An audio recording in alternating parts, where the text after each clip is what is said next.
I had lots of well-meaning people around me who would say things like, "Oh well, Tiffany, you're never going to get over that one. Losing a child, you just don't get over that." And although that validated it, um, and I felt like, yes, in a way that comforted me, that I'd never let her go, in a sense, I also felt like it was a life sentence. And then we had people saying things like, well, you'll get over it one day. It won't always feel as bad as it does now.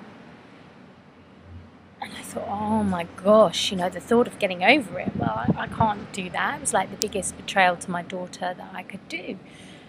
So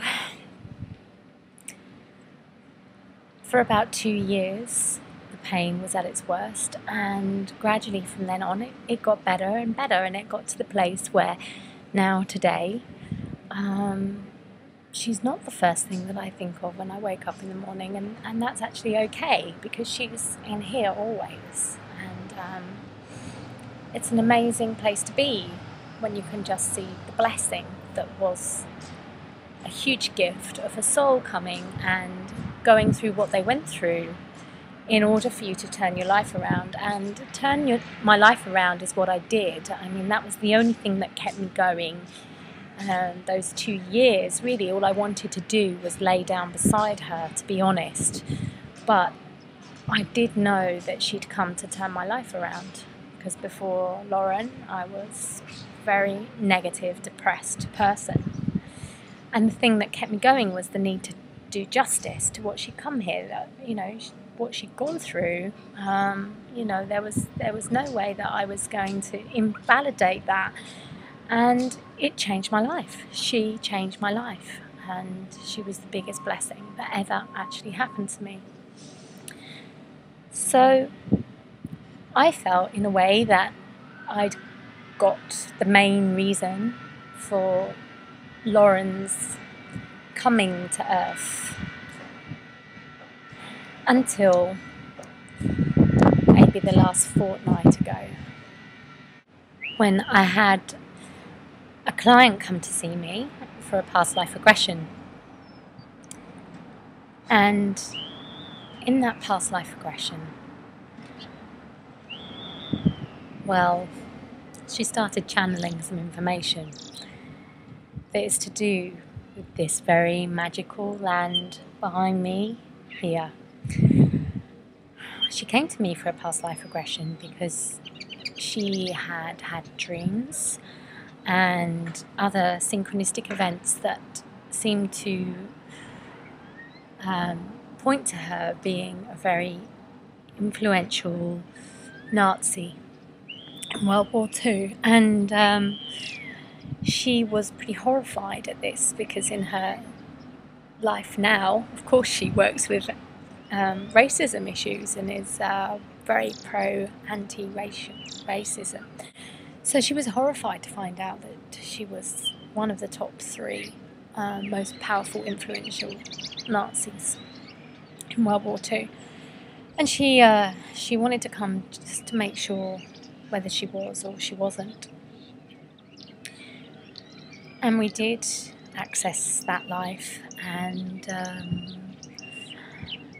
she was actually horrified all the way through her life as well.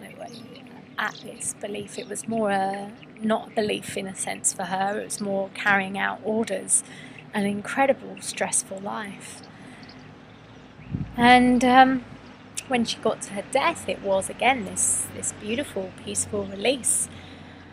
And then she began to have a life between life experience.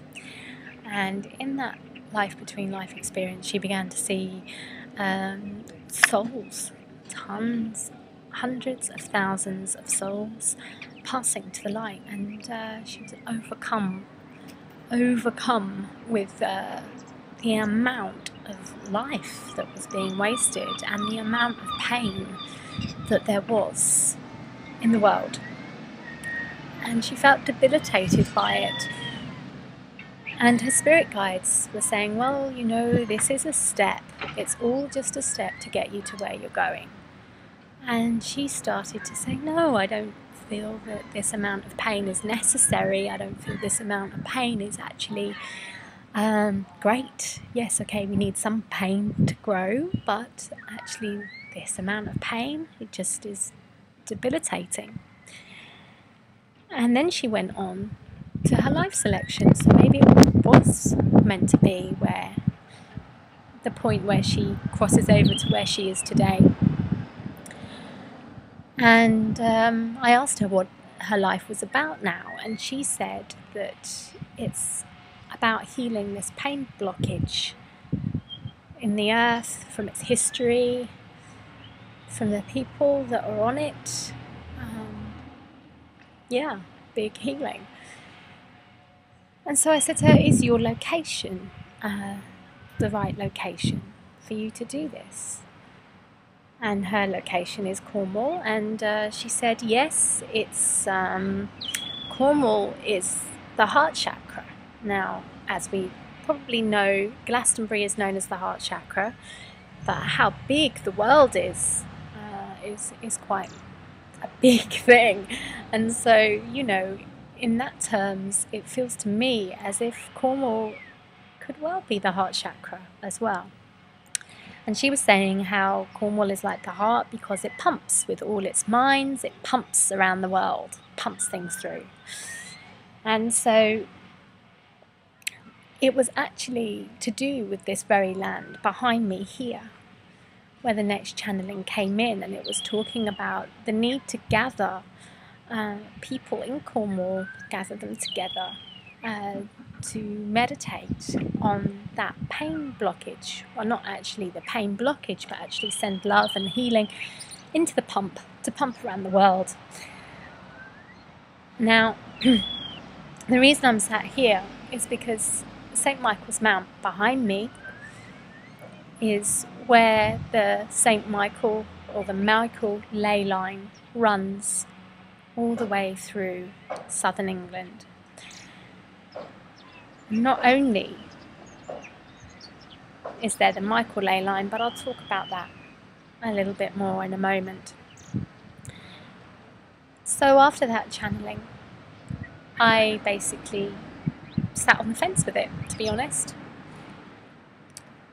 and waited for Spirit to give me some confirmation through synchronicities, because I've learned that's the way to work. So did that happen?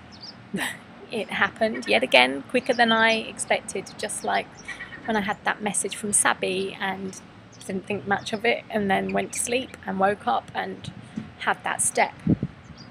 The next day we watched a film called Pay It Forward, me and my husband now.